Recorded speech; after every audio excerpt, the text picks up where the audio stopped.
at where we're at. So which question or what area do you want to look at, Yaboo? Now, the first thing is, from when I started CIPS, Yeah. when I see anything that is corporate, shows CSR, Yeah. I try as much as possible to avoid it.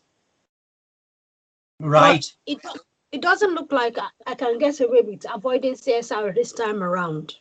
No, it'll catch you somewhere. Maybe not on this exam, but it's in most of them now, isn't it? Now, can you explain for me what CSR means? What sustainability is?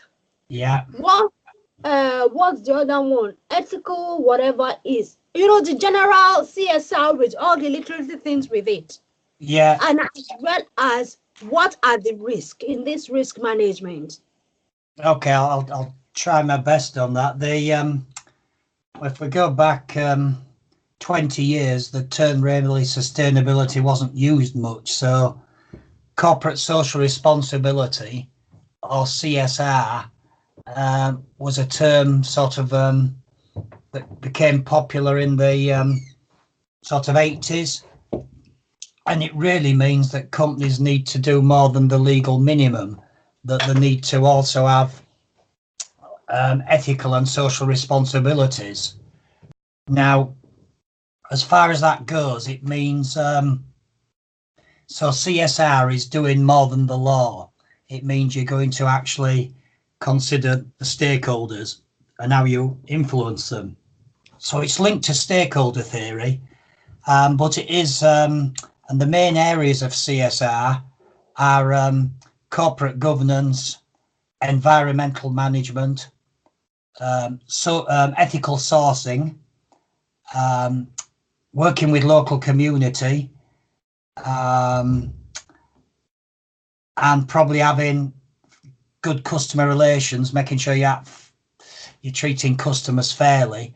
So it's an umbrella term that covers a broad range of areas. Now, the range of areas that it covers are probably best illustrated by the new standard on social responsibility, which is detailed on page 111 of the study guide. Now, that covers the areas of social responsibility, and it lists 7 or 8 areas: governance, human rights, labour practices, the environment, consumer issues. You don't need every single heading, but roughly the main ones are environment, social, ethical sourcing. You've got obviously a responsibility to look after your own people, so you need to be a good employer. And you need sorry, yeah, David, you come again. You said it covers areas of corporate governance, ethical sourcing, working with local community, treating customers fairly. Yeah, the environment. Okay. So the environment and social sourcing are the big 2 really, for when you're purchasing, that you're actually taking them into consideration. So if we just move slightly on for that, not too far, then people started talking about triple bottom line, people, planet, profit, and sustainability, which looks at the economic and environmental as well as economic. And you'll have done that on your studies before, the triple bottom line, the 3 Ps. Now, over the last 5 years, the terms practically mean the same thing. So sustainability means you're practicing CSR. Okay. So they're the same thing really now. They're strictly different, but not from point of view of CIPS. They're the same thing. So if you're doing sustainability, you're thinking about, when you're doing the buying, not only the price, but you're thinking about social and environmental aspects as well. Okay. So sustainability is the big umbrella that encompasses CSR.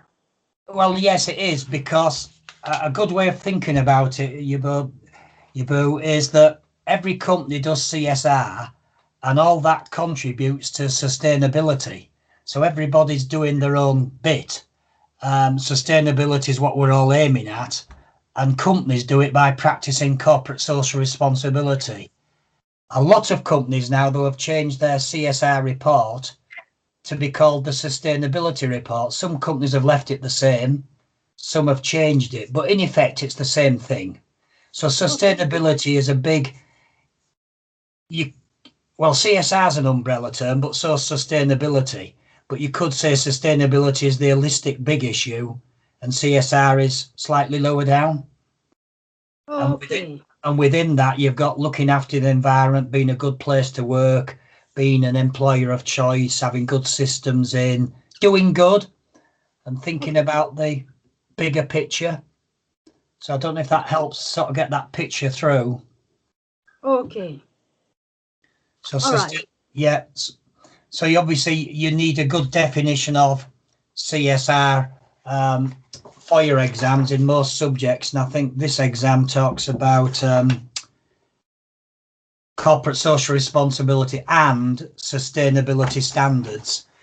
But the study guide is a bit vague on sustainability standards, but I know I've put them in my notes. So that's the sort of big view of that. And then because of, if you're going to do CSR and you're a buyer, you need ethical codes and standards. So you can say to your suppliers, you need to follow this and sign up in the contract that they'll follow it. In your company, you need to have good governance to make sure it's run properly, so that systems are there in place, whistleblowing, and that directors don't pay themselves silly money.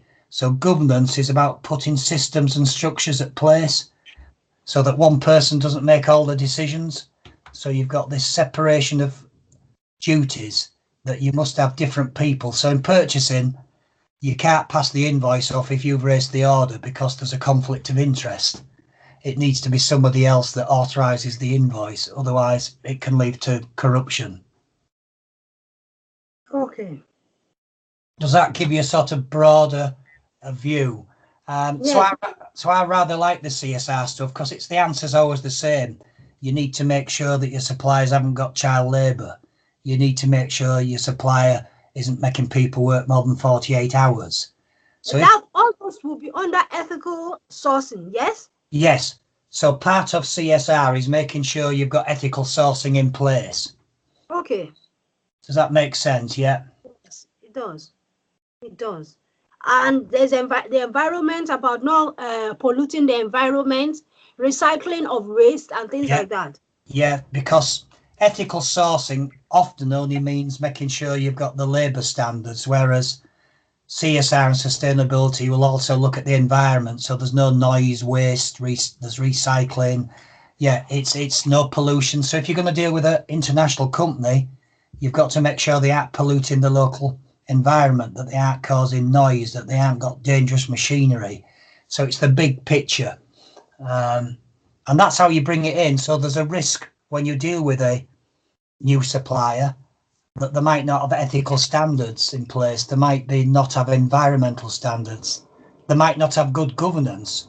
And of course, that's a risk because it can cause reputational damage to the buying company, and it could lead to fines, prosecutions, etc. So the risk is that it causes, really, I think the biggest risk is reputation, but it can lead to compliance risk. It could lead to prosecutions. Okay. Does that sort of make sense? Yes, I get the whole picture now. Yeah, you do sometimes need, now strictly at university, when we're teaching sustainability and CSR, they are slightly different concepts. That sustainability is more a future orientated thing and CSR is more what you're doing now, but CIPS don't go down that distinction. For them, if you see the word CSR and you talk about people, planet, profit, or economic, social and environmental, you're on the right lines. All right. Okay. Now, when there's a question That's July 2014. Was that a CSR one? Yeah, July 2014, yeah. Let me open it. July 2014. I think I've got the examiner's report somewhere on that. Sometimes the examiner's report is just vague. It is, yeah, I've got can you see on my screen, I've got his comments here, and he's just put example of possible issues, but not inclusive, are sourcing from low-cost economies could be risky. There could be illegal business practices operating in that country. I can't see it. Is that not sharing? Let me just try again on that. It says stop sharing. Let me start sharing again. Share screen. I saw it was very tiny. I can't see anything. Nothing at all? No. I wonder why it's not sharing. It's obviously recording the video and it's not sharing, but it said sharing. Let me just try once more. Stop sharing. Go back to the video and put share screen. And if I go to that one again, is that showing now? No. Nothing's showing. That's very strange. Yeah. It should be sharing, but you're right. The examiner's comments are a bit vague. He just says, well, you might have talked about problems of dealing with international low cost. You need to be careful of business practices, and you might talk about sustainability. It was just a vague answer, and I think in March 2014, he just talked about the problems or benefits of having CSR. That it eliminates corruption, it stops illegal practice, it protects your brand, all that. So the answers are vague. You've got to look into the case study and really say, well, look, this company's on about buying from Korea. They'll need to do some research on Korea because you need to find out what the labour standards are over there, whether there's corrupt business practices. So you have to sort of generalise. I don't think they'll give you details on an actual company and the problems. I think you'll just have to say, well, you know, these are the possible issues, but the issues relate to the areas of CSR. So if you relate, well, there could be a problem in the environment. We've got to make sure that they aren't damaging the environment, that they're got environmental management, maybe practices in place, etc., etc. So it is a bit wide open. The study guide isn't real good on it, is it? Okay. Also, when they say CSR issues, is it the same as CSR risk or CSR problem? Yeah, I think issues are things that lead to risk, but they're very much the same thing, aren't they? I think the issues are the higher level stuff, and then the risks are, well, the risk could be, I'm just looking at their slides now on this. They talk about specific risks somewhere, says Dave, trying to find it. Financial penalties, unsustainable use of resources could be a risk. So risk could be a bit broader, but I think they're the same thing. You'd get a good answer assuming they're the same, to be honest, Yaboo. Okay, so question 1, can we answer? It says discuss potential, that is future CSR issues, which is same as CSR risk that Sopra should now consider in relation to its increased international activities. Yeah, so because you're increasing non-EU activities, it means you might be sourcing from low-cost economies. And because of that, there might be problems in making sure you've got ethical sourcing in place to make sure you've assessed your supplies properly, that they've no child labour, etc., etc., and that they've got environmental standards. So because it's low cost, what we're saying is the country isn't developed. They might not have the same culture and ethical standards that we have. So there could be illegal business practices, and we'd need to there could be political unrest. That's a CSR risk, or it's a risk of international sourcing. and we need to make sure they aren't destroying the environment and using up all the resources. So it really is more of a problem of sourcing internationally, isn't it? And link it to environment and link it to ethical sourcing. But it's a broad brushstroke about what is CSR. So a good answer is always, what is CSR? What are the areas of CSR? And then try and link it to the case study. So if I went to July 14, which I'll try and get this to share again, and I don't quite understand why it's not. So if I went to July 14, I don't suppose there's a lot in the case study, to be honest, but let's have a look. July 14, here we go. Here's the case study.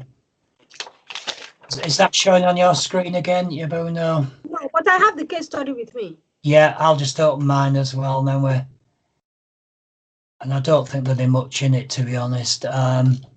It's more an assumption, I think. Yeah, the European company has components. They've got an ERP system. The ERP is not going well. Material supplies were being introduced and they're based in South America. These suppliers have expertise and good prices, but if there was an interruption, it would be a problem because there would be serious consequences. Roberto wondered how he could protect from interruption. And he mentions low-cost countries there. So because he said we need to appraise sourcing from low-cost countries, you need to say, well, there are problems if you're using low-cost countries. And he said Europe, Roberto understood, but he didn't actually understand maybe the issues that could be involved in dealing with South America. And it's saying the new suppliers might be operating different. One concern was the risk of corruption and fraud. So they're giving you some clues here as to some of the problems. So you need to go through the case and highlight. The first bit he talked about low-cost country sourcing problems, and then in the fourth paragraph he mentions risk of corruption and fraud, and he'd heard about bribery, and he's worried about bad publicity and the impact on the environment. So can you see, Yaboo, there's quite a lot of clues in the case study of things you could talk about. So you need to, firstly, when you're answering a question, is go through the case and highlight things that relate to the question. CSR was important. And can you say you mentioned natural resources could be a problem? Using natural resources was contentious if they were exploiting it. So you need to be careful they aren't exploiting natural resources and wasting them, using them up, unsustainable. So we've got some few issues there, and then it's just a matter of weaving them into an answer on CSR.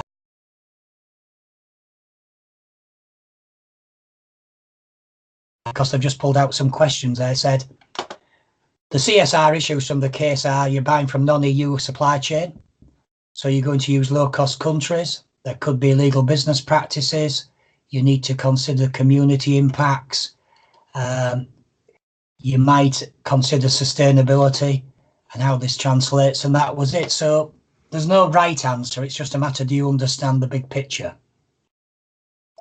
Okay. So can you say it looks bad, but it's actually, when you drill into it, it is okay, because the case study just gives you a few clues. So you must relate everything that's in the case: exploitation of natural resources, bribery, corruption, low-cost country sourcing. All them you've got to weave into the answer and put them in quotes, or say, in the case study, an important issue to Supra would be that natural resources aren't being exploited. So this would be a major CSR issue. You would need to make sure the suppliers had sustainable practices. You would need to make sure they were recycling, not etc., etc. So can you say you need to link them clues from the case into the answer? All right. Also, in some third world countries or developing countries, all these ethical sourcing, ethical issues that they have in developed countries, those countries don't have it. How do you then manage that? For instance, now in Nigeria, we don't have all this ethical sourcing, recycling, environmental things like that. Yeah, I so think if the regulations in that country, what we call as ethical sourcing, and if they don't have it in that country, what happens? Yeah, it's a fair point. I think the truth is most suppliers are not breaking the law in any country because they're following what goes on in that country. Now, the issue comes really, should you be dealing with that company if they're employing child labour or working 60 hours? And probably the answer is no. So if you assess the supplier and you find they've got 11-year-old people working there, you might say, well, look, we can't deal with you while this is going on. If they say, well, this is what happens in this country, you would have to say, well, because we've got this ethical policy, we can't now deal with you. Now, you would possibly look the other way on environmental, that if they were following the regulations in that country on environment, that would probably be sufficient for most companies. If we're being brutally honest, if prices... So that means the company that they outsource to in a developed country, in a developing country, does not have to necessarily have everything that CSR, sustainability, said they should have. No, I don't. If, for instance, they lack in ethical sourcing, but they are good in corporate governance. Yeah. Or good in other areas. Is this still enough to take them on? It would be. I think you've got to say, is there a risk that somebody's going to say, so-and-so council's buying from this company in Nigeria and this is how it's run? So I think we shouldn't be imposing Western principles on these companies, but we've got to say, what's the minimum we'd expect? Well, we'd expect them to treat the workers fairly. And if they aren't, we shouldn't be dealing with them. And I think that's what it's about. But we shouldn't be telling them how to recycle and how to have an environmental policy. And just, I think we can take that too far. And to be honest, most people are only sourcing on price. Unless you're a big retailer or you're a big brand, most companies aren't bothered. You get a quote from a company anywhere in the world, and if the price is good, you might ask for a sample. And if it's okay, you'll just buy it probably. The truth is, operational buying is different, I think, than what CIPS trying to make out, isn't it? Yeah, in real life. Yes, in real life. Now, if I could have got, when I was a buyer, the stuff for half price from Malaysia and they were using child labour, my MD would have been delighted that they were half price and he wouldn't be bothered where they came from. Yeah. He would be bothered, oh, you've got a great deal there, Dave, well done. He wouldn't want to say, I won't buy from there because there might be. He'd say, don't be silly, you're paid to get best price. So yeah, you've got to be careful. It's not maybe the real world, is it? Some of the CIPS stuff. But don't go there for the exam. So the point being though, Yaboo, if your company didn't have an ethical sourcing policy that said companies must have this and that, it's not for you to put it in place. Unless the company agrees to that, buyers should just source from where they want and use the usual procedures. But if your company says this is our ethical standard policy, then you've got to say to the suppliers, you need to follow this. Can you? And if they sign up for it, fine.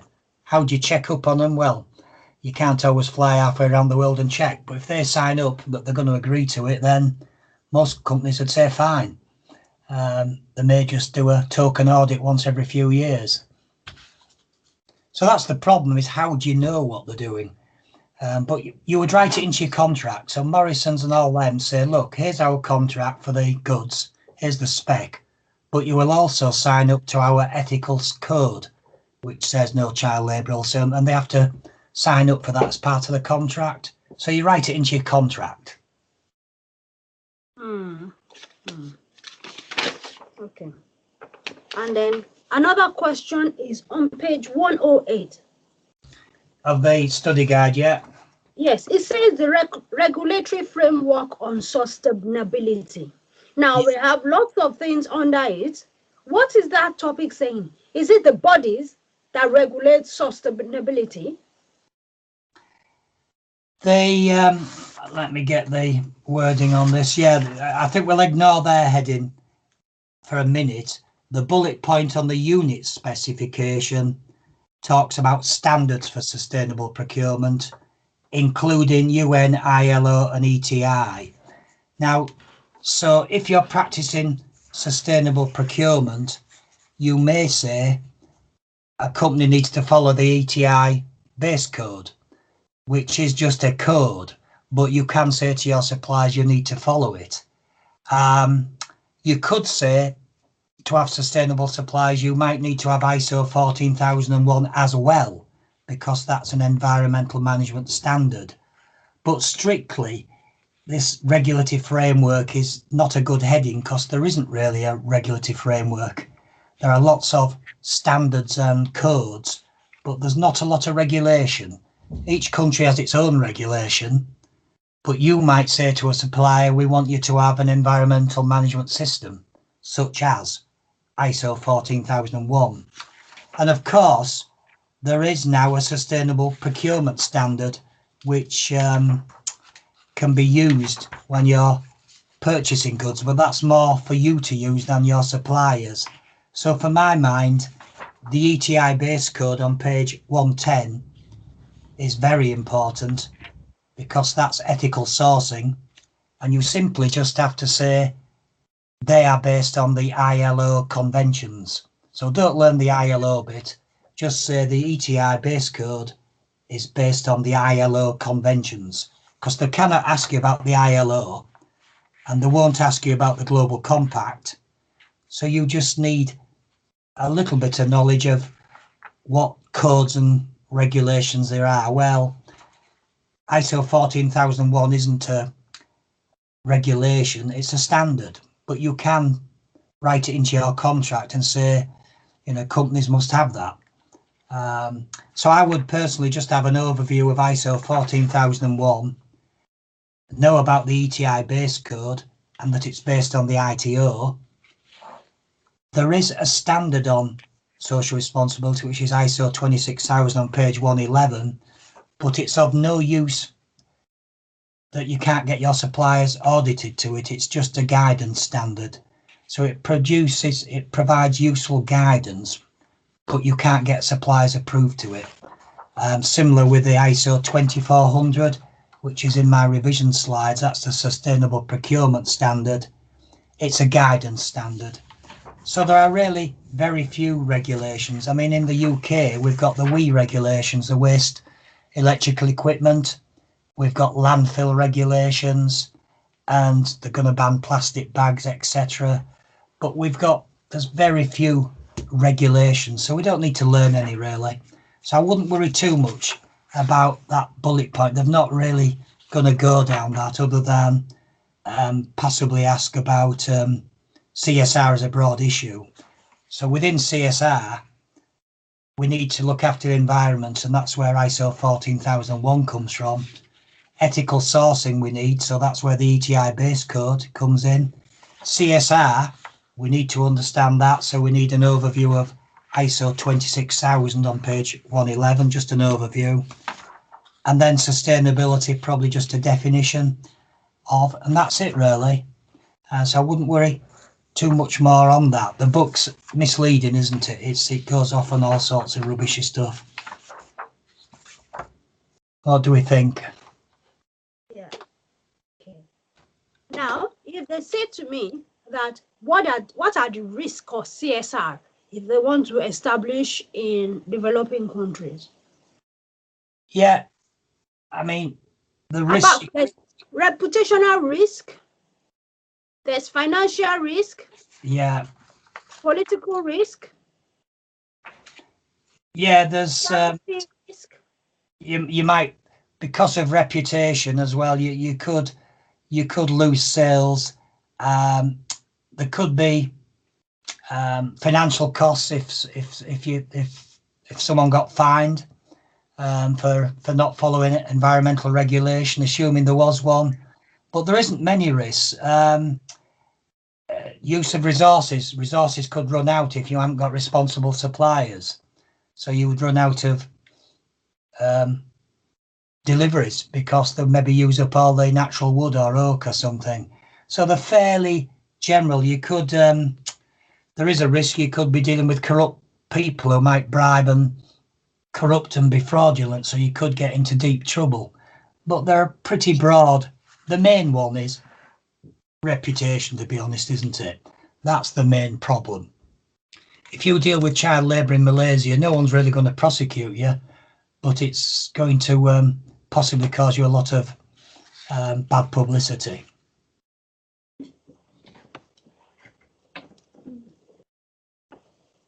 Okay. So there's that table on 6.1, but it's vague.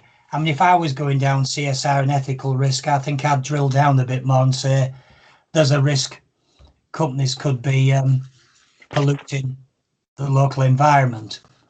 This is there's a risk that they could be using child labour. But the risk is, and if they're doing that, they will be breaking your contract. But how do you enforce it? So one of the big risks is, how do you know if they're not being ethical? So you can't be there all the time. So it's very difficult to audit. It's very difficult to monitor. So if you're dealing with someone in South America, how do you know how do you know what they're doing? You don't. So it's broad. I don't think the CSR will come up again, but you've got to be prepared for it in case it does. Yeah, this leads me to the next question. What measures do you take to ensure that they follow all the CSR sustainability rules and regulations? They abide by it. Yeah, well, you firstly got to have a policy statement, so you've got to communicate it to them.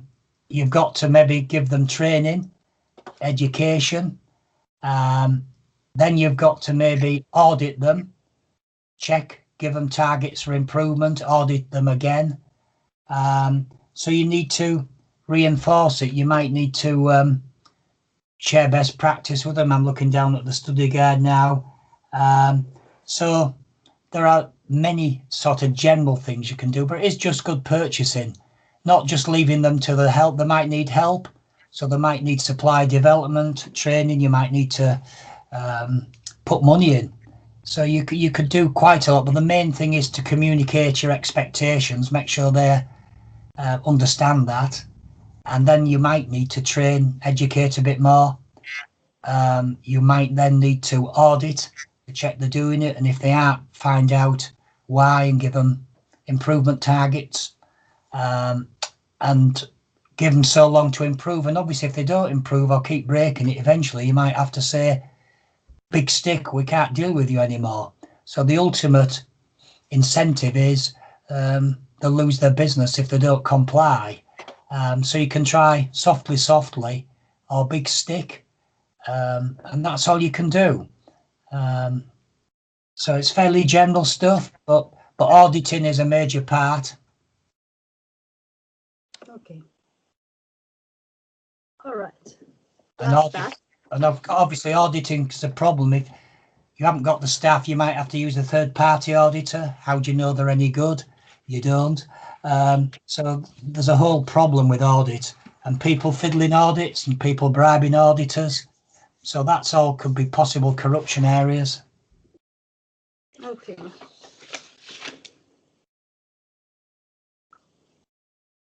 All right. And then it takes me to the next question. Yeah. Which is fraud. Okay, yeah, I think I saw one on fraud. You'd got one there. Fraud, when to use page 63, and then you'd said different types of fraud for one. Yeah. Now, the thing is, I don't know when to use the table 4.1. Right. And the one that says different types of fraud. Okay. Yeah, I'll go to, oh, you can't see my slides. Sorry, I don't know why it's not sharing, but if I look at the types of fraud, there are just generic holistic ones not applied to supply chain, and I don't think they're particularly useful. So they're just examples of general types of fraud. Like online, telephone and all that. Yeah, and that's most of them don't apply to supply chain. But if we looked at the next table there, which I've got in my slides, and I'll just read these to you. There are 3 types of internal fraud. You've got removal of funds, which is pinching machinery or cash. Now that could be supply chain, where people are taking the stapler home, or they're taking money out the till, they're taking equipment. So misappropriating assets, you could give many examples of people doing that. And if you go over the page, although no, sorry, it's not good. My next one on my slide says fraudulent statements. So such as Tesco, where they were cooking the books. So if people are preparing misleading claims for expenses, so if someone who works in buying, they might be claiming expenses, they might be fiddling. So making fraudulent statements and claims. So statements, paperwork, fiddling paperwork can be problem. The biggest one, though, that's a type of fraud is corruption. So corruption is a type of fraud, and corruption can be taking bribes and extorting, forcing people to do things, and that often comes from a conflict of interest. So the big aspect of fraud, and I've got a definition of fraud on my slides somewhere and in my study notes, and I'm just looking. Fraudulent, yeah, fraud may be described as theft with deception. So it covers a real broad range of everything. Anything you can think of that's corrupt is fraud.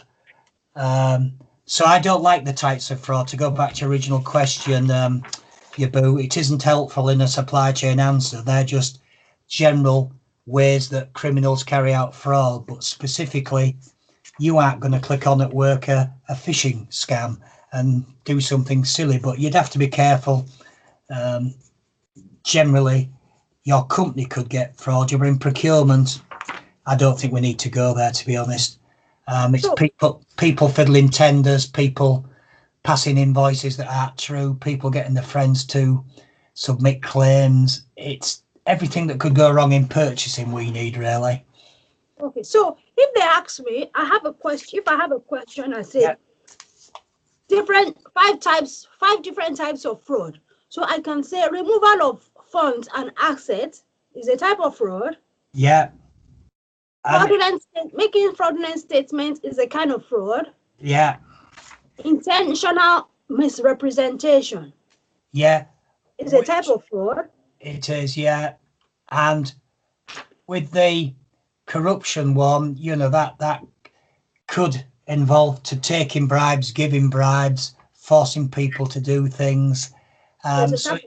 So you could probably split, you know, you could show 2 examples under some of them to get your 5. So strictly the 3 big headings are categories, but don't worry, they're types of fraud. But for it to be a type, you'd have to give an example. So asset misappropriation could be someone taking cash out the petty cash or selling stuff scrap. And embezzlement. Yeah, embezzlement. Yeah. It's a type of fraud as well. It is. So all them would be fine.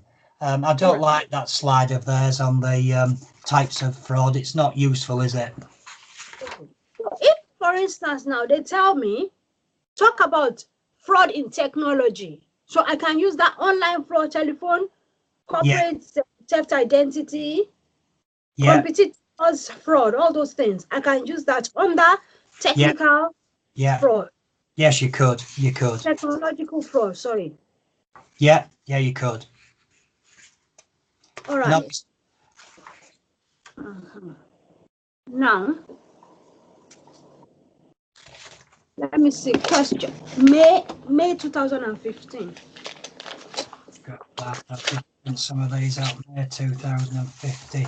I can call that up on my question bank. I hope my questions are not too much, David. No, let's have a look. Nice. Sorry, this is frozen. What was second? May 2015. Just 2 seconds. This computer's on go slow.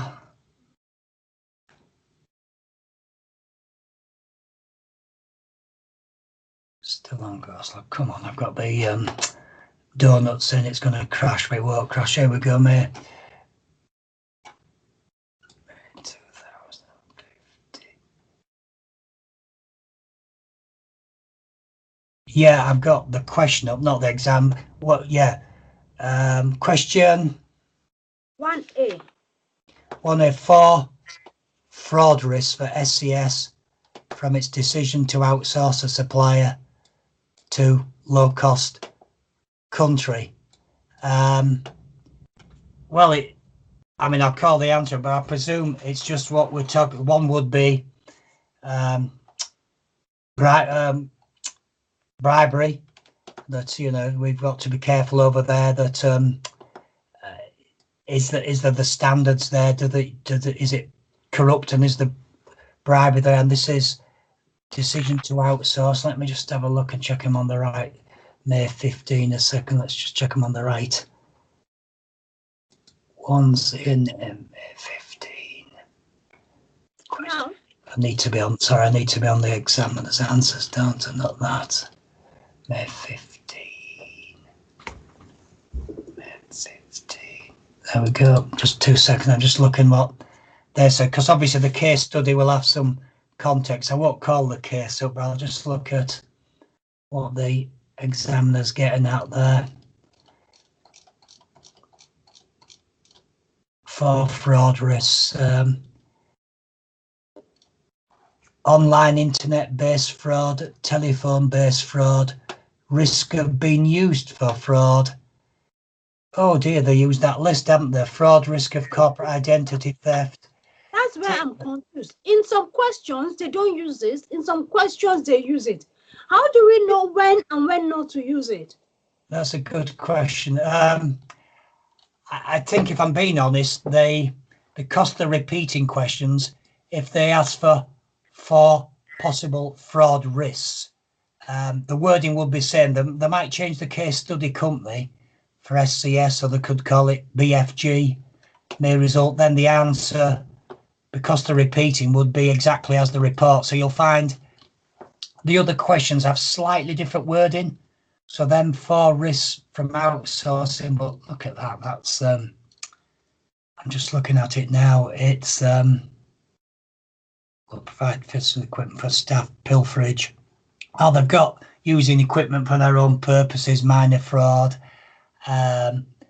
identity theft, DMA, risk. It is very general, isn't it? Yeah, I see what you mean.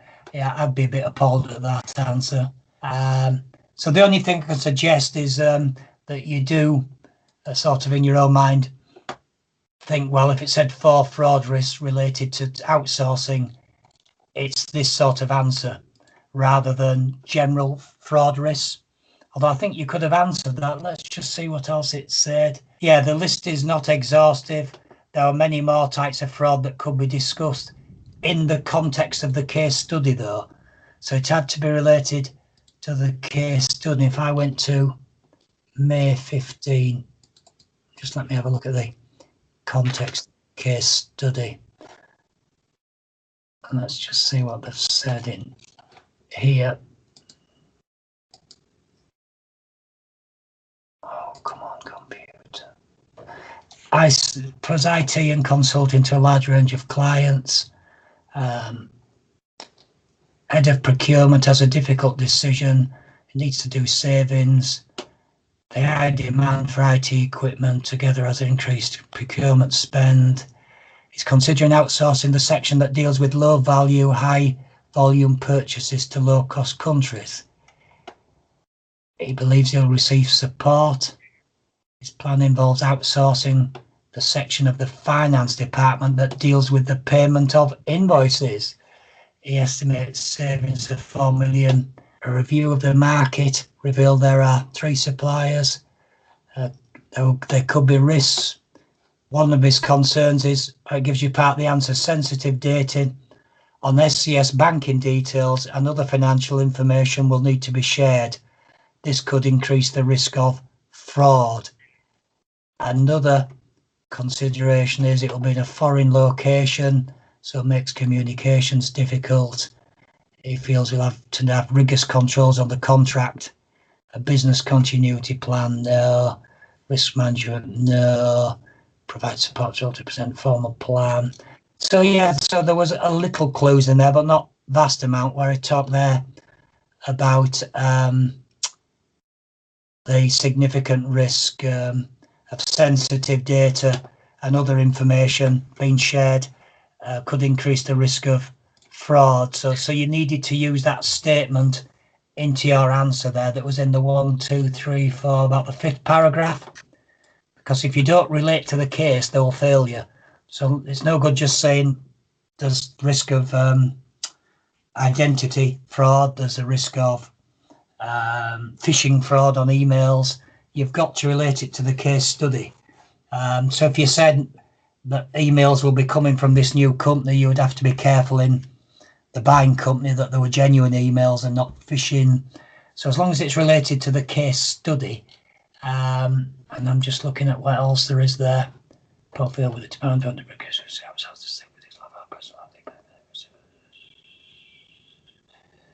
but his plan also involves outsourcing the section of the finance at payment. So yeah, so it's so payment of invoices to another company does open up possible corruption and bribery issues, doesn't it?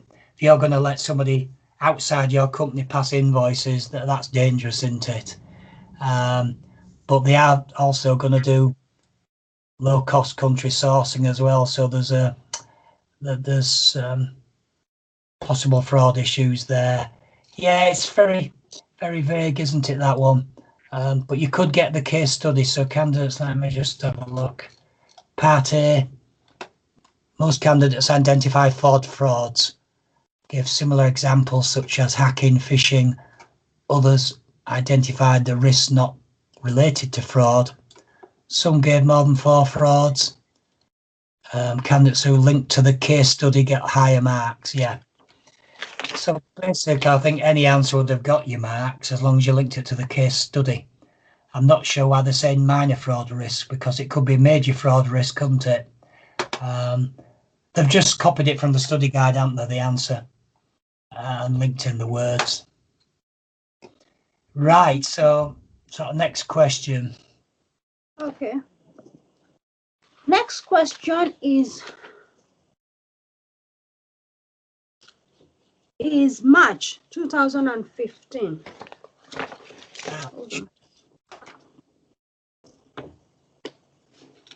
Sorry, I'm coming. Yeah.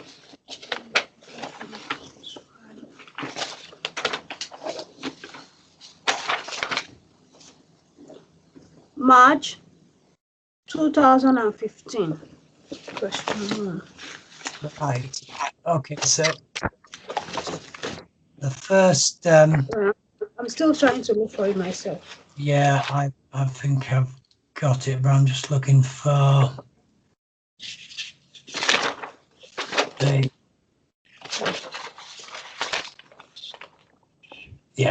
So the first thing with any question like that is it talks about the question says, what are 4 operational risks identified in the case study? So the first this is where I have problems. Say for instance, I have this kind of question. It says potential procurement overspend. How do I know what kind of risk that is? And risk cost of system maintenance, that might be technology. Which that? So you're on what, March 15? Yeah. Question 1. So are you looking at answers? No, I'm looking at the case study itself. All right. So, okay. So, well, the first thing to do actually when you see a question on operational risk is remember from the unit content 1.3 says these are the possible operational risks. And you need to, when you read the case, look through for if there are examples. So is there example of possible contract failure? Are there financial such as currency or cash flow insolvency, quality failure, security of supply, technology, logistics complexity, risks in outsourcing and offshoring? So 3, 4, 5. So this unit content gives you 7 headings and you need to find 4 of those in the case study. So you basically need to think, right, that's 1.3 operational risk. And then you would read through the case and look, is there contract quality, technology, logistics? Is there an outsourcing risk? Is it secure supply? So if I go now to the case study of, it was March 2015, we said, wasn't it? And look what the issues are. And I've not looked at the answer yet. So we'll look at exams. And if I go to March 15, there we go, March 15. And we look for the issues that we can cite in the exam answer. And I'll just see what it's very slow, is this today? Okay. So what are the issues? We've got the council require an online planner. The fastest route could be entered. The service would cover, yeah. The needed ease of use, ability, nothing much there. The council decided a new planner system could be developed by one or more external companies. So I presume if you're developing a system, there is a technical risk, but let's have a look. Oh, and it mentions 4 risks. Potential procurement overspend, maintenance, non-delivery, and failure of technology to deliver the usability's requirements. It's very technical, complex and innovative nature of the planner. They adapted a different approach. The council decided to invite suppliers to tender and put forward prototypes. The council wished to search for possible suppliers. Selection criteria would include maintenance and running costs, though the council carried out the risks for specialists the entire process, the extent that since there was no independent consulting company,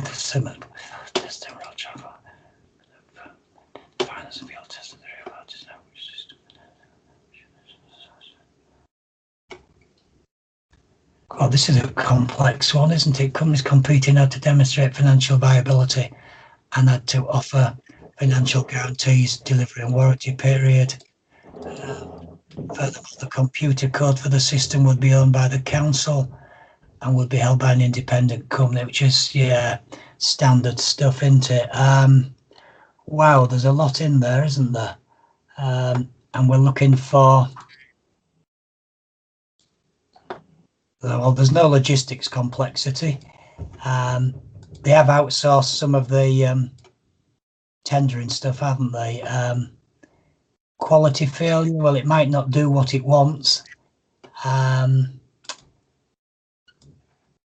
Yeah, contract failure. I think technology is the big one, isn't there? Isn't it? What does the technology is the failure of technology, and then the late delivery of the system system. I think that would be contract. I think so. Raise cost of system maintenance. I don't know what that is. And potential overspend. If I'd not read the examiner's report, I don't think I'll be able to answer it. Yeah, I think they've covered the rates cost by having that contract, won't it? Guarantees of delivery and warranty period, although they don't seem to have built maintenance in. That's warranty. The computer code would be. John, what does the examiner's report say in that May 15? It says that most people just talked about risk. They didn't talk about just these 4 ones that they mentioned. They talked about the general risk and we're applying it to the case study. But this case study does not have to do with general risk. You have to talk about the risk that is associated with overspend.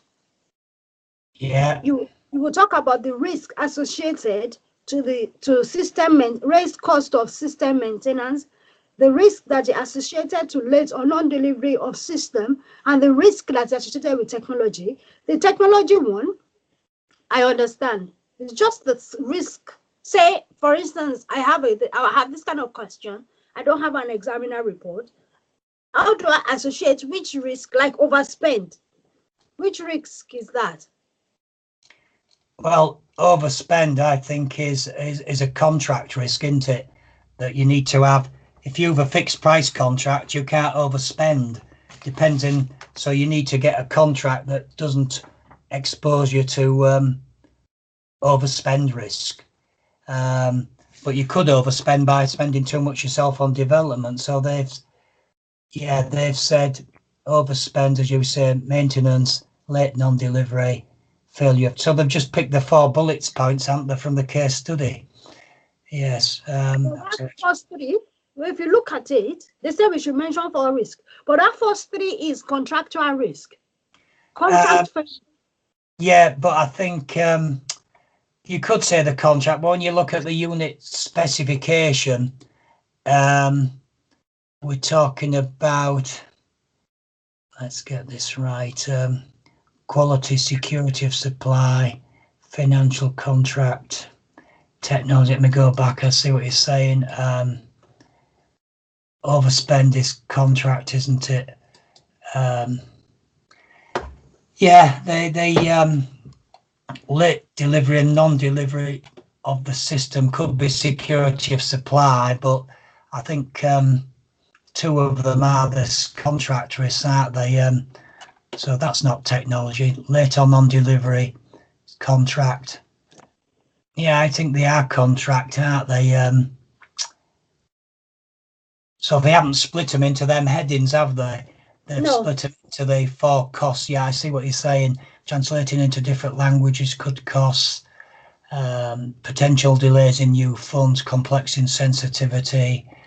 Also, awareness of non-delivery could jeopardise.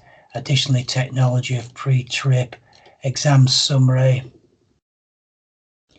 Many candidates unfortunately didn't do this and chose to discuss risks in the yeah. So when I look at the report, people tried to use the general headings from the unit spec, and that made it difficult because some of them, as you say, contract, you'd have only got 1 in there. So it didn't work using the unit content guides. That's a bit naughty. You had to use the headings in the case study. I'm just looking at the main up there. The City Council, although it does say, to be fair, Yaboo, it says analyse the 4 risks identified in the case, and it gives you the 4 bullets. So the answer had to be, give an answer about each of them 4. So it didn't say identify the 4. If you look at the question carefully now, and I read it properly, it doesn't say identify and analyse 4 operational risks from the case study. It says analyse the 4 risks that are identified in the case study. So you actually only have to say 1 risk was procurement overspend. This could happen because of this, and there's problem of this. This is, does it say how to do it? And what would be the implication of the risk? Yeah. So to be fair. So it's not, I understand you now. So it's not part of those risks that we have. No. No, the people who did that didn't get good marks because they answered it, they haven't read the question right. So you had to just literally say, okay, it says use the 4 risks and talk about them. So you simply had to go to the 4 risks, put a heading for each one and talk about them. So that's, yeah. So now some of the other questions are slightly different. They just say identify or discuss 4 operational risks from the case study, which is, then you'd use them headings.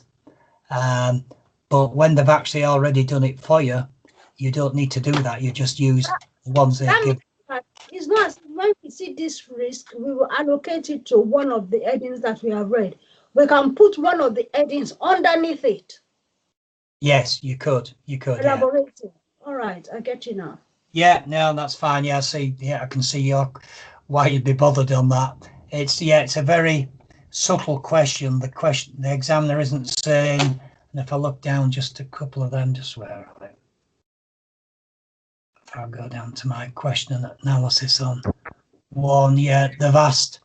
I think it's 8 times about operational risk, but sometimes they often just say analyse 5 operational risks from the case study, not discuss 4 identified in the case. Analyse, yeah. So usually you'd use the headings, but on this one, they actually gave you the answer and just wanted you to talk about the answer. Yeah. So it's a quite a subtle question, is that one? Right. But again, you had to relate to the case study, so you needed to pull out everything from the case study you could for each heading. Okay, I get it. Now the next one is, hello? Hi there, yeah. Okay, the next one is November 2015.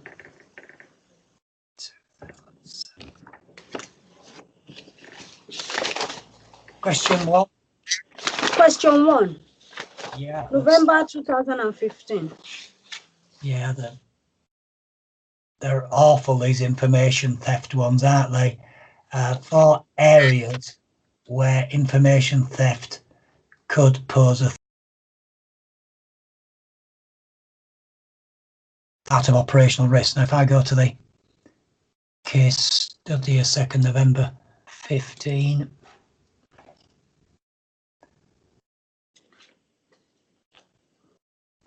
I'm just calling November 15, I'm right. Now, one would assume that it's information's been passed along this supply chain. Let's have a look. So the question is, for areas where information theft could occur, pose a threat. So information for areas of risk, where the risk of information. Right, let's have a look at this rotten case study. Managing director, audit report was critical because there's no controls. So Ian is required to leave a project to reduce vulnerability. Yeah, the project will involve new processes. They'll need to be adapted internally. So there's got to be a risk still internally of losing information. But let's have a look. Also implemented by the main suppliers. Ian knows the project will need to be set up. Customer audit has been critical of lack of processes. One of the most serious deficiencies was lack of strategy to mitigate cybercrime. So this cybercrime must be a source of information risk. I'm guessing he's aware cybercrime's on the rise. The attacks make use of malware. The computers can gather sensitive information. The threat faced by companies are enormous. Ian had read a report recently. The number of firms affected was increasing. In addition, there's a lack of risk assessments. Customers have been critical. The customer's audit noted failure by the company to include clauses in contracts with suppliers to mitigate against any issues to failure for the provision of insurance and fraud. The audit highlighted current contracts didn't include, and that's not information risk. Ian is aware risk management standards. The customer supports in view to customers offer to get access to risk. Consultants. So the consultants must be a source of information risk, I'm presuming. We've got the suppliers. Information could be lost within the company, and I presume external hackers, isn't it? It's quite a broad case, isn't it, this? So we need new processes. Okay, the customer has lack of a strategy. Cybercrime. So I'm presuming you could lose information within your company because it could be hacked and taken. I presume you could lose it when you're communicating with your suppliers, and it could be lost at the supplier, couldn't it, by people hacking into their systems. Clauses in contracts. Not sure they've got indemnity clauses for intellectual property rights and stuff to protect them with confidentiality of information in there. It doesn't say they've got any IPR or confidentiality clauses, does it? So you've looked at the case study answer, and this was just say November 15. What does the case study say, Yobi? I'm just looking to see if we've got the general ideas there. I think it's going to be quite generic, is this, isn't it? It's worth 16 marks. So online internet cybercrime, yeah, we got that. That was fairly obviously there, wasn't it? There could be breach of confidentiality with regard to commercial sensitive information, yeah. How do you elaborate on that? I think you would only say with all contracts there's bound to be confidential information which could get out, you know, prices, customer details, and you'd say you would need to make sure in your contract that there was confidentiality clauses and that you'd got them signed up for that. But you're only identifying the risk, I think, for 4 marks, aren't you? So it is 4 areas of risk. So you'd need to write 2 or 3 lines for 4 marks, that's all. So you just have to expand on what we mean by sensitive information, maybe. Doesn't say there's any confidentiality clause in the contract. And if there is, if there's lack of security at both ends or it can be hacked, it could get out. Identify theft or phishing, impersonation results, theft from malicious disruption, theft relating to cash or stock, payroll and invoice misuse with collusion. Not exhaustive, but rather is indicative of many more types of information theft that could be discussed. Information misuse, because very general, isn't it? They're just putting the word information in front of quite a few of the risks, aren't they? Information misuse associated with collusion. Well, to collude, you need to share information. You could be rigging bits, couldn't you? But there's no hint of that in the case, is there? With payroll or invoicing, I didn't see they were taking their payroll outside, did we? Risk management as a result has led to reduce from risk. Main suppliers, they declare time the customer arrangement.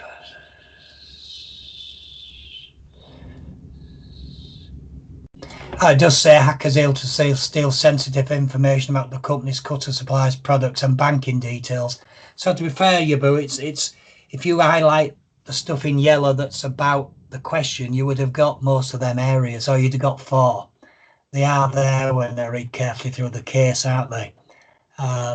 So I think you just have to, rather than worry about the answer, you firstly then need to go back to the case and find what they're telling you in the case that you can link to the information, and I think you'll be okay, because they're quite generic then, aren't they?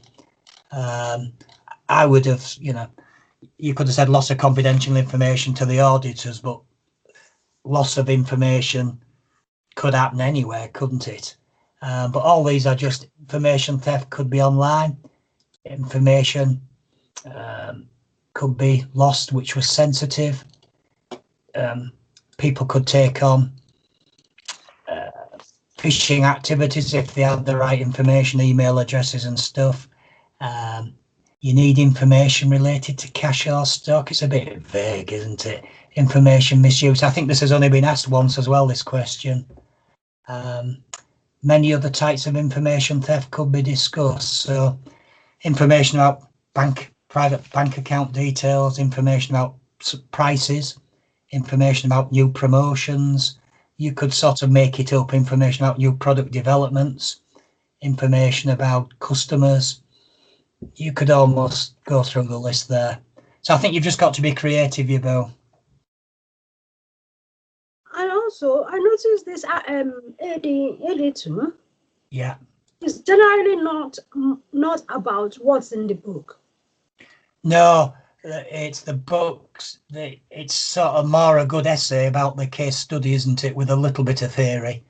The book's got too much rubbish in, hasn't it? So I think you've just got to literally use a little bit what's in the book, but the main thing is to really, really hammer the stuff that's in the case study, because that's going to give you the key areas. And such as 15B, prevention measures, you know, you can throw in the theory about tolerate, treat, transfer and all this rubbish. So you can get some theory in, but prevention is mitigating risk, isn't it? It's reducing the probability. Mitigating measures to mitigate risk.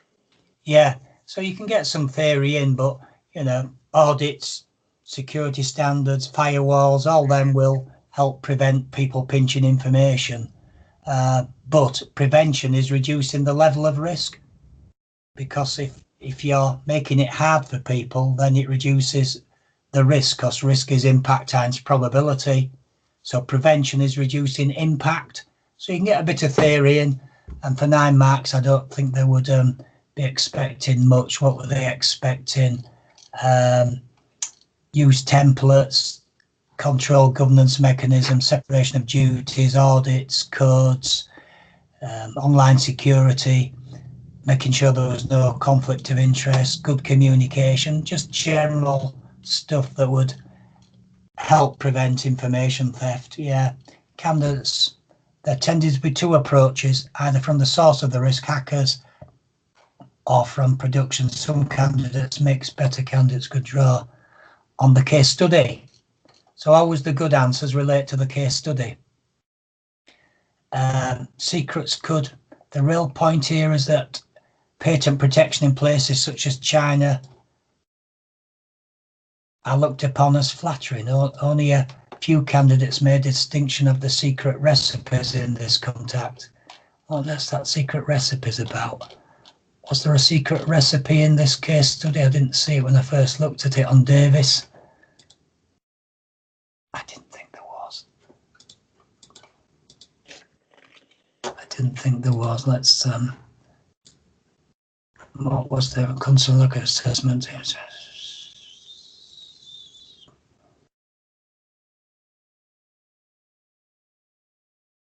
I don't know where they've got that secret recipe rubbish from in the answer. It doesn't say anything about secret recipe, does it? Davis Engineering, they're an engineering company. Davis has suitable controls. Very clean. I don't know where the examiner got some of that comments from on that. Honestly, there is not that much to it when you drill in. The key always is, have I used 4 or 5 bits from the case study to help on the answer? And that's the difference between a sort of 10 mark and a 15 marker, Yaboo, is have I used some of this stuff in here in the case study? And there is a danger that you get too involved with theory and looking at the question and not at the case study. So for my mind, the answer is always in the case study, and then add a bit of theory to it, and that's all they're looking for. Okay. And often there are many ways to answer the question. So if you look carefully at the reports, they all say this list is not exhaustive. Many other approaches were awarded marks. So you can come at it quite differently as long as you're on the right question. But if you want to go to full 25 mark and do a mock exam, I can mark that for you. That's not a problem. But maybe another week or so, have a go at a full paper, or at least some of the question 1, question 2, etc. What I do is that one week I do question 1, the following week I do all question 2, yeah, then all question 3 and all question 4. Yeah, well, if we that's how I read. That's a good way of doing it. If we looked at, only for a second, question 1 on my exam guess, I've guessed that it's 1.3, which is operational risks. And I think I'm guessing, and I'm just looking if I've guessed the question or not, or just operational risks. So if we're looking down operational risks, I think we'd be talking sort of middle of 17 backwards, wouldn't we, for operational risk? I'm just looking for a good one that you could try, but it wouldn't matter. I think you sort of Jan 14 and November 14 are typical. I'm just looking if there's a better one.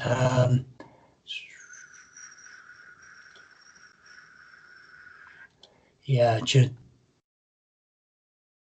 no, that's vague.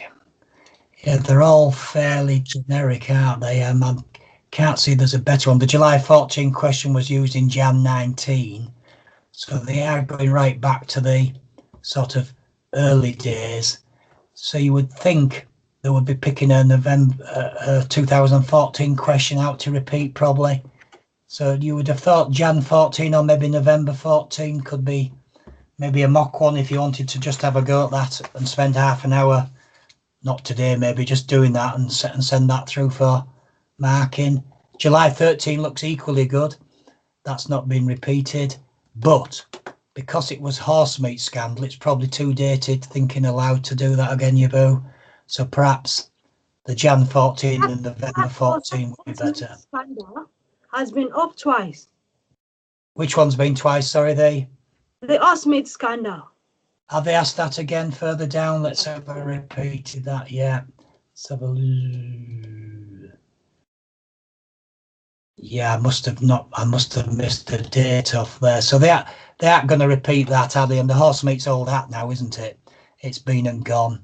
So they're going to repeat one of the other questions. They will repeat the case study as well, and they'll just change the company name. So they aren't writing any new stuff. This is the last. Okay, no, they have one more in May. Yeah, one more. One in March and one in May. Okay, so what is there another area on question one, or does that give you quite a lot to sort of think about? I still have about 4 or 5 more here. Now, November 2015.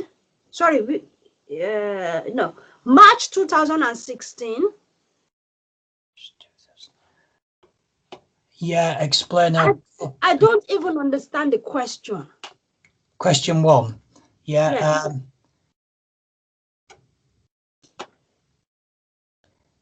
The question is saying, how might their reputation be damaged by poor performance and commissioning of their in the new market? So, presume if it's late or isn't done properly, it's going to cause them problems. I'll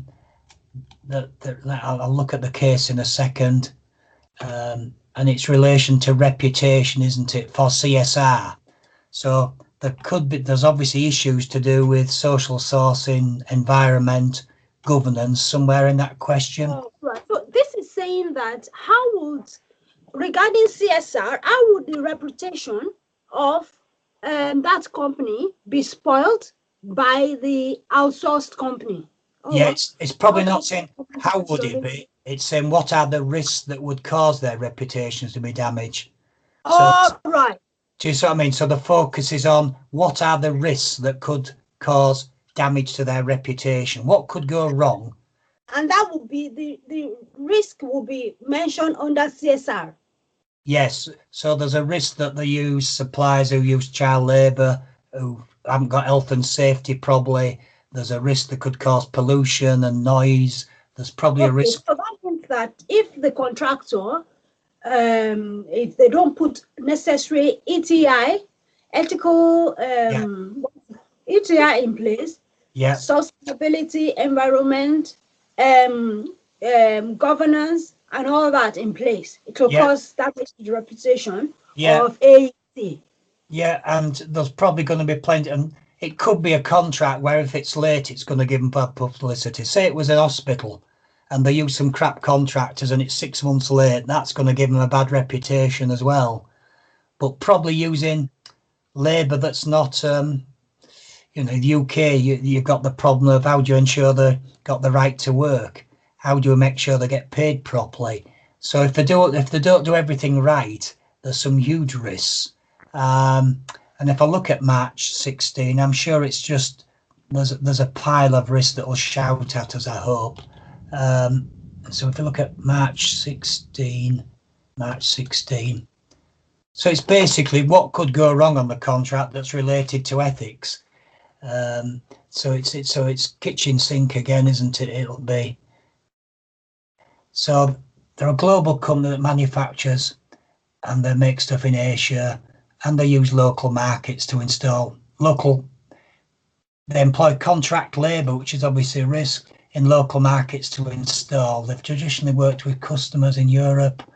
When awarding the contract, they was impressed with their CSR and procurement. Okay, the project is challenging, need to assess the risks. The project has identified the activities, begins, starts.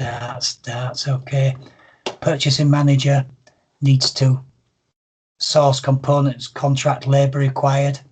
So it's the sourcing of the equipment, isn't it? Making sure you've got good suppliers. AET will manufacture some equipment. Local suppliers, reduce lead time. Paul's team identified lead times for a number of equipment. Following a comparison, Paul is interested in whether local equipment cost is competitive. Local sources of labour. AET has worked with European office, no experience with the remaining, so they could be using, so there's a risk of using suppliers that they don't know. Paul is aware the contractor will be working on their behalf, so it's the contractor causing the problems, and therefore contractor's performance could be a risk. It will be important to ensure standards are adhered to. Health and safety, ethical standards, environmental standards, etc. are adhered to. Paul has left a local risk management company to advise on the level of risk. Paul believes good risk assessment. It's fairly kitchen sink, but it's only 13 marks, isn't it? So it's making sure you've got contractors who've got proper procedures in place, isn't it? Aren't employing child labour, not working excessive hours, aren't corrupt, responsible, and got environmental sort of credentials. They aren't going to cause lots of damage to the environment. So all this, anything there could cause damage to them, I think. So do you think you're okay with that? I'm just going to look at the answer, March 16. I understand the question now. Yeah. Yeah, I think you were looking at the risk rather than what could go wrong that would cause the risk. So it was more looking at, And this one is talking about CSR, general CSR. If they don't, what are the things that they need to abide? So that it doesn't affect the reputation of the buying organization. Yeah, so they're talking about ethical and social behaviour, good recruitment, good working conditions, health and safety, environment and governance. Yeah, so it's all this stuff we've mentioned, and you can throw kitchen sink at it. So, it's a sourcing problem of making sure you've got responsible suppliers who have all that in place. And ethical sourcing. Yeah. So you're making sure, so environment and ethical sourcing are the big two, but you could also say, is the company reputable? Have they got a good name? Now, if you're fine to be dealing with a company that's been prosecuted 50 times before, that's not going to do your reputation any good either. So you've got to do due diligence, make sure you've proper audits on them, and you need to impose some standards that you expect them to follow. So they're expecting them in part B, that the withhold. So, I want to understand, David, I want to understand question B. Question B is generally talking about mitigation of the reputation. It is, yeah. It's saying what could they do, but it's talking about 3 standards or codes. So you have to mention 3 things in there. Now, one of them is always ISO 14001. One of them always is the ETI base code. All right. And then you can sort of take your pick. They've gone for, let's see what they've gone for as a third one. So they've said candidates might have mentioned UN Global Compact. Well, I wouldn't have done. ISO 14001, yes. The ETI, yes. ISO 26000, maybe. ILO. What is the ISO 26000? That's the social responsibility guidance standard. Okay. That's the one we looked at on page 111. Okay, yeah. Yeah. So just them 3 things really, and that would get you the marks. Okay. So because it says standard or code of practice, that is why we have to talk about those ones. If it doesn't say that, if it says outline the main feature of practices related to, or practices that might apply in order to reduce the risk. Say, outline the main features of practices. That is when you talk about doing due diligence, communicating. Yeah, practices, although you might even twist it into say they need good environmental practices, so they need ISO 14001.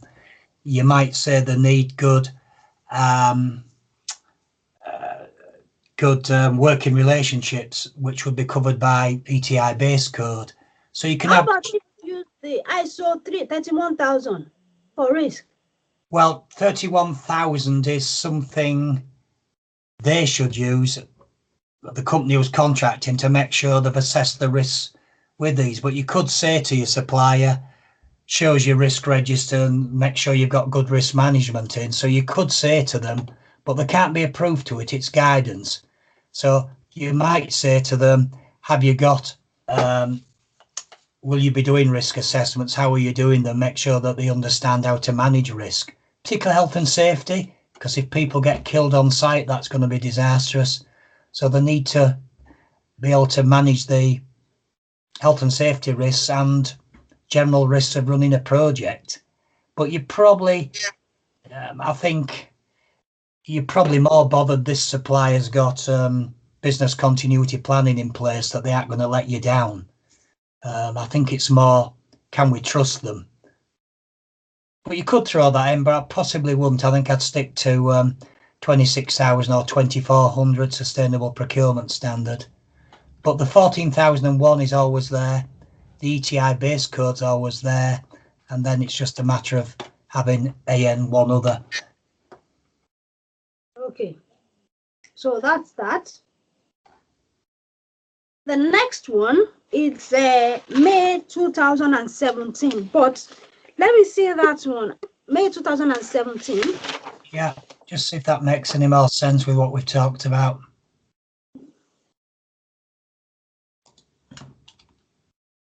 Okay, May 2000. The B plus, explain 3 elements you could include in an ethical code should be used by. Okay, there's no need for that now. I know the meaning of it. Ethical code. That's right. So no child labour, no forced labour, no excessive working hours. Any of the 9 things on the ETI base code? Okay. Read ETI code. All right. Now. Yeah. Question 7 is on page 6 of the page 6. Now this is where I am confused. What year are you on, Yaboo?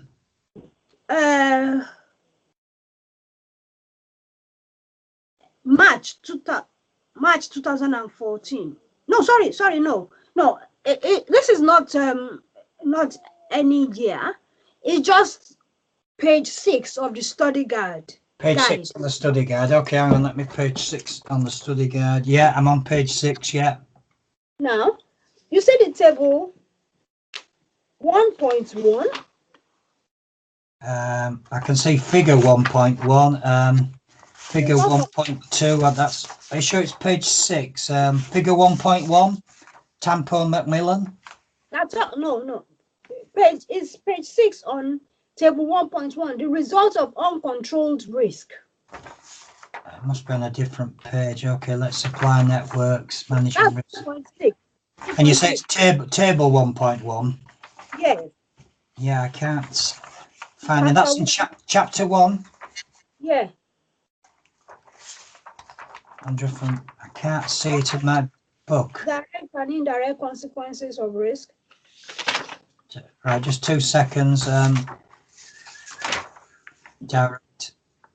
That should be.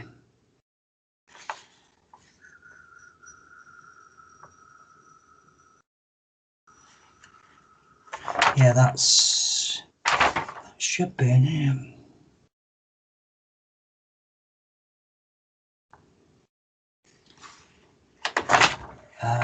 Come on.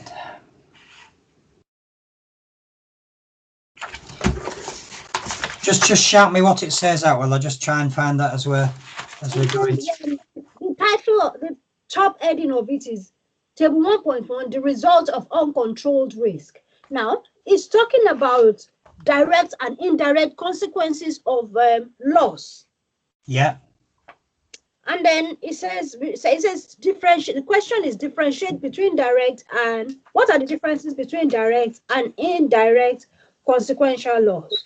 Now that has been explained, and underneath that is under 2.6 is risk and financial loss. Now my question is, there are two tables here. Yeah, I can't find mine, but anyway, keep going. Yeah. There are two tables here. The first one is the result of uncontrolled risk. I don't know when to use that. And key types of risk. What are these type of risks? Uncontrolled risk. Are they direct or indirect? Like quality problems. Sorry, I've got the table now. I was miles away. Sorry, yeah. Table 1.1 has got type of risk, initial effect, ultimate effect. Which, and just shout that question. Sorry, I've got the table now. I'm with you now. Sorry. Okay. Now, I don't know the difference between table 1.1 and table 1.2. Table 1.1, is it a direct consequence, direct loss? Right, I would say table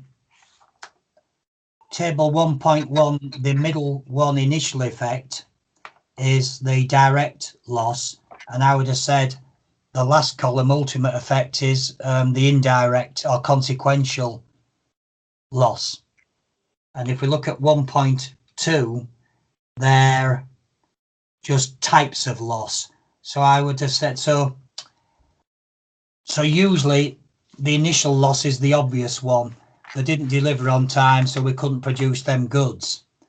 But the ultimate effect is you might damage your reputation and someone might not want to deal with you, but you can't claim for that. You can only claim under the contract for the loss that was directly attributable to the contract.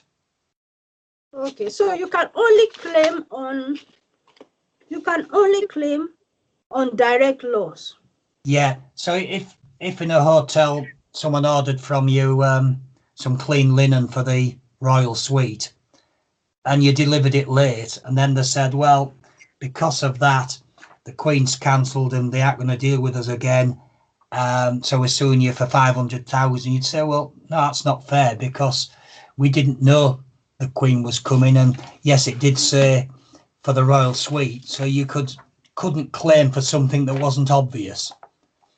It has to be obvious. Like if you're building a hotel and it's not ready, they're going to not be able to put people into them rooms, so you could claim for loss of profit or income, but you couldn't claim for something else. You couldn't, if something happened at work and then your MD had to stay at work and couldn't be at a conference and they didn't network and get this new business, you couldn't claim for that. You could only claim for the loss in the contract. So it has to be really, but there's a fine line, isn't there, between direct and indirect. So indirect is secondary loss. So if someone's laid in the road, I think you can't swerve around them, run into a wall and claim. That's not the example. There's a better example than that somewhere. But I think that's, yeah, we won't try. So that's basically what that is. Direct is obviously related to the contract and comes out as a direct consequence. Indirect is something that can happen later as a partly because of, but not directly from the initial breach of contract. Okay. So how is marketing risk and international trading a direct loss? Marketing, international trade. Marketing risk. Sorry, in that column there, yeah, all them columns. Well, marketing risk isn't a contract risk; it's just a risk. Whereas if you were if you bought a computer from somebody and there's a contract, then that can be direct loss. So these are market risk is just the market starts failing. So you can't necessarily, so probably there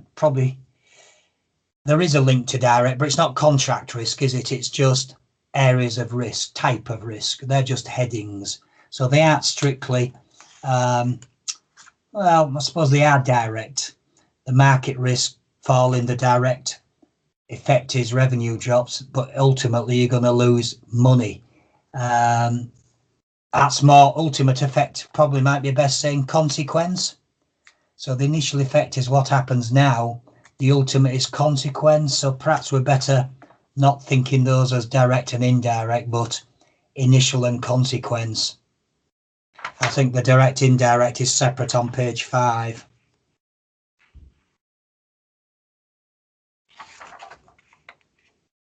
But they've asked a few times about that consequential and that's an area that hasn't been repeated, I think. It has twice. Twice, has that twice? Yeah, I've not got them in yet. Twice. So do you think you're okay with that? Yes. Okay, then, so the last one is March. Sorry, is it March 2014? March 14. Let's have a look at March 14.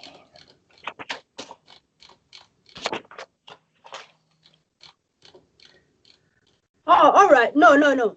Are you okay now with that? Now, 1B, it says discuss the type of potential corruption risk for retailers across their global.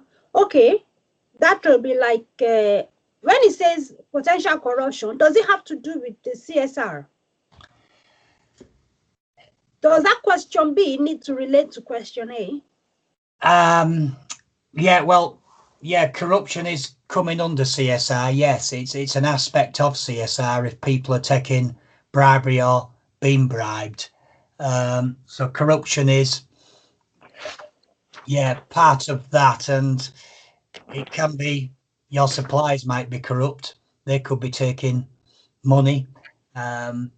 You might have won the contract for that. So the March 14, if I look at the general areas, but it is part of CSR, to go back to your original question, but corruption is a specific part of, and if you look at March 14, and obviously as soon as you see corruption, you can always bring in the Bribery and Corruption Act of the UK and say, if this is a UK company, they're covered by the Bribery and Corruption Act and haven't to be seen treating,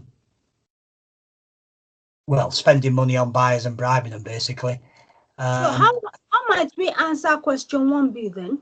Well, 1B, I'm just looking at the examiner's guide there, and they're saying potential corruption risks are people might get access to your market data.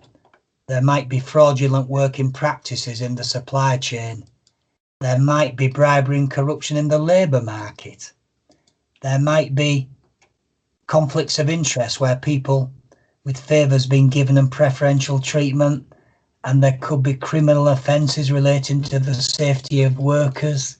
The list is not exhausted. There are many similar examples. So it was permissible for candidates to use the ethical frameworks and codes, which would be the ETI base code, to identify corruption risks. So it's quite a vague answer on general corruption. If your supply chain is corrupt or your suppliers, what could happen? So it was more the type of corruption. So who's corrupt here? Type of corruption, unethical access to data and intelligence is corruption. Fraudulent working practices. Well, fraudulent working practice, I'll give you a good example of that, Yaboo, is a lot of the Chinese suppliers have 2 sets of books. One will show that they work 47 hours a week, and the other might show they actually work 65 hours. So they've got corrupt, fraudulent sort of records. There might be winning contracts with spending money, favours, bribing, etc. So it's fairly, didn't too big an answer though, 10 marks. I think they were only looking for 10 marks types of potential corruption in global supply chains. I'm surprised they haven't got much more on if there were bribery and corruption in the labour market. Not sure how there'll be bribery and corruption. Is that employing friends rather than the best person? It could be, couldn't it? So you aren't fairly recruiting people because you're corrupt. Yeah, I think so. You might be giving favours to your relations, or people who have maybe done you a favour. Criminal offences relating to safety and workers' rights. I think the IGA base code would be okay there. A was not well answered. B was straightforward candidates. Weaker answers. And of course it says examples for the case study were effective. So in March of this one we're just looking at, there must have been examples in the case study March 14 that we could have used. So we must never forget that the case study will give us answers. So always circle, go back to the case and do the list of what can I bring in from the case study. And let me just look at this corruption case study. The global supply chain, Plaza, SEDEX, critical safety issues, fire safety fears, blocked aisles, missing equipment, discovery of unethical practice, reputation damage, confidence, business data. Suppliers had sourced clothing from a factory, 112 workers had died. Monitoring doesn't work. Audits are corrupt. So that's a form of corruption, isn't it? So you could have used that. So auditors are corrupt, or audits, sorry, corrupt. It can be that the audit's done right, but they're told corrupt facts or shown wrong data, or worse still, you bribe the auditors, which goes on. So you could get that into the case study. To find children have been recruited 7 weeks later. So they may be fiddling the audits. Examples of practice, we encourage brands to pay attention to risk. Risk management is challenging. There tends to be project planning. Tells retailers front. No, not much. There was only that little bit really there. But there is that whole aspect of auditing and ensuring. I mean, how do you know you aren't dealing with a corrupt supplier? How do you know that supplier exists? So quite broad areas there. I think you're okay with that? Yeah. Yes. All right, I'll go and read it again. Yeah, just I think you've got to take, I think using the case study more is probably key to help you there, Yaboo. You need to link more to that. All right.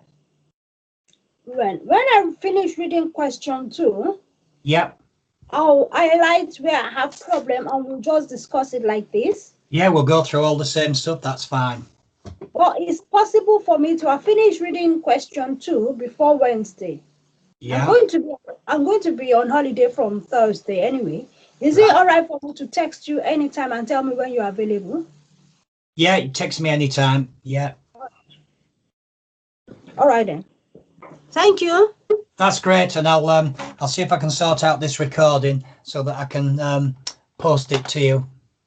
Please. Yeah. Because I find that the recording always helps me. How about the learning outcome too? You've not it's not been sorted yet for no, edit. I had 10 slides for some reason that the sound hadn't recorded, so I'm just going to put the sound back on them 10. The first 50 were fine, but the just last few it missed. So I'll do that a bit later today, and then I'll send you that. All right, thank you.